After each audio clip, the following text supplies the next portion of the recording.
It seems as though Ted Lasso has ridden off into the sunset. If the third season finale really is the end, did this show touted as a champion of kindness give its characters a fitting send-off? Ted Lasso begins with the title character moving to England to take a job managing an underdog English football team, AFC Richmond. He doesn't know a thing about soccer, but taking the job serves as an escape. He and his wife need some space as they try to repair their marriage. But no, what did I say? But that's what I'm doing, though. I'm giving you that space. Lasso sees the team through brutal losses and terrific wins, relegation and promotion, personal issues, and self-discovery. Season 3 sees Ted coming to terms with the end of his marriage and making a big decision to maintain a relationship with his son Henry.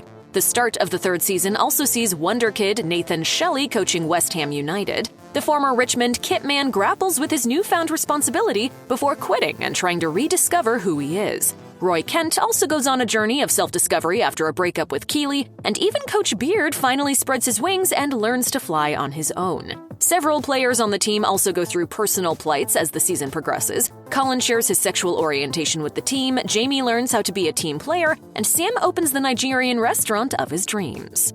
The apparent series finale sees everyone coming to terms with Ted's ultimate decision to leave the team to be with his family. The players and a select group of fans perform a coordinated musical number at Ted and Coach Beard's last practice, while Rebecca refuses to acknowledge Ted's decision until push comes to shove. She threatens to sell the team. If you go, I go. AFC Richmond wins a nail-biting final match against West Ham, but not the Premier League, leaving them without the final feather in their cap. After a disappointing first half, the team reveals they've kept the pieces of the iconic Believe sign, which Nate destroyed back at the end of Season 2, piecing it back together. Everyone else seems to get a happy ending. Roy Kent becomes the new Richmond manager and goes to therapy. Coach Beard stays behind and marries Jane. Sam gets to play for the Nigerian national team. Rebecca ends up selling 49% of the team to the fans, keeping majority ownership while also having a chance encounter with the man she met in Amsterdam earlier in the season. Nate finds happiness with his girlfriend Jade and his family. Keely's PR firm is going strong. Jamie reconnects with his father. Journalist Trent Krim publishes his book, and Keely and Rebecca seem prepared to start an AFC Richmond women's team.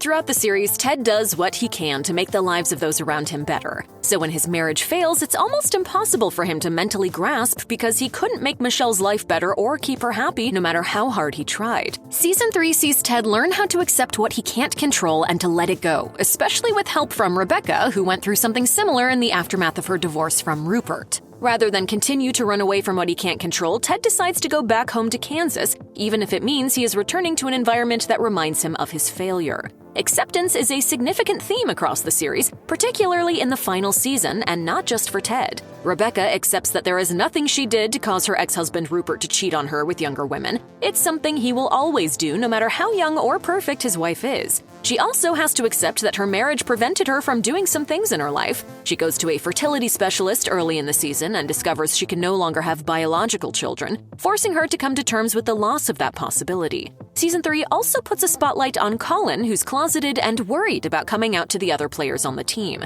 When Trent unknowingly comes across Colin kissing his partner, he provides a helpful ear as Colin struggles with revealing his sexuality. Colin's best friend Isaac later looks at Colin's texts and finds messages to his boyfriend. After some initial anger, Isaac tries to understand and accept why his friend didn't come out to him. He eventually confronts Colin at his home, asking if he had done something to make his friend think he wouldn't accept him. When Colin's ready, Isaac and the team readily support him. Who's the fittest guy on the team? I won't tell you, and you'd never guess. Bumbercatch. Yes. While AFC Richmond has always seemed like a tight-knit group of friends, there were conflicts. For example, Jamie was a ball hog on the pitch, often refusing to pass. With his sunny disposition and unconventional methods, Ted changes that. Over his 3 years with the team, he encourages them to be honest and open, to support one another on and off the field, and to reflect on how they can improve themselves. He even gives them each a book that he thinks will help them on their journeys to self-discovery. By the end of the series, Ted has cultivated teammates that are fiercely loyal to one another. A prime example from Season 3 is when Sam's restaurant is vandalized after a public argument with a politician. The team bands together to repair the damage. Ted takes a team and turns them into a family. This is undoubtedly a major theme of the entire series. Men's mental health is often a stigmatized topic, but Ted Lasso doesn't flinch away from the issue. Characters take the time to reflect on themselves and what they need to maintain their mental well-being. A prime example is how Roy initially reacts to Trent's presence during the season. The journalist wrote a fairly scathing review of Roy after his first professional game, which has haunted Roy for decades. Not only does Roy come to accept that it wasn't a personal dig, but he also starts to understand how it impacted his mindset in his career and personal life. In breaking up with Keely, Roy realizes he needs to work on himself, though he waits until the end of the season to really take those steps. The season also has what is a sometimes difficult-to-watch breakdown on Jamie's part. He clearly has a significant amount of weight on his shoulders as the season progresses, especially as the team begins to soar. This results in a sobbing fit in the locker room before a key game. Rather than allow himself to bottle it up, he lets it out in front of Roy, who in the past probably would have ridiculed him for it, and makes a point to go and visit the person in his life who always makes him feel better, his mom. The third season of Ted Lasso is filled with turbulence, but everyone lands safely in the end. Many of the characters get what they've wanted throughout the season, whether it be more time with their family or the chance to play for their dream team. Some, like Roy and Jamie, have what they need rather than what they want, which is to be with Keely. Some critics and viewers may think it's unrealistic for everyone to be in such good places in the end, but it reinforces what audiences have come to know and love about the series. We get what we give back to the world. The only person in a negative place is Rupert, who, after being the leading antagonist for the entirety of the series, has fallen from grace after his new ex-wife and assistant speak out against him.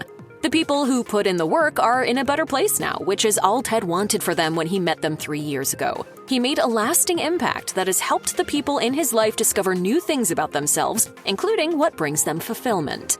Thank you. Sorry. No, I'm sorry. Please, go first.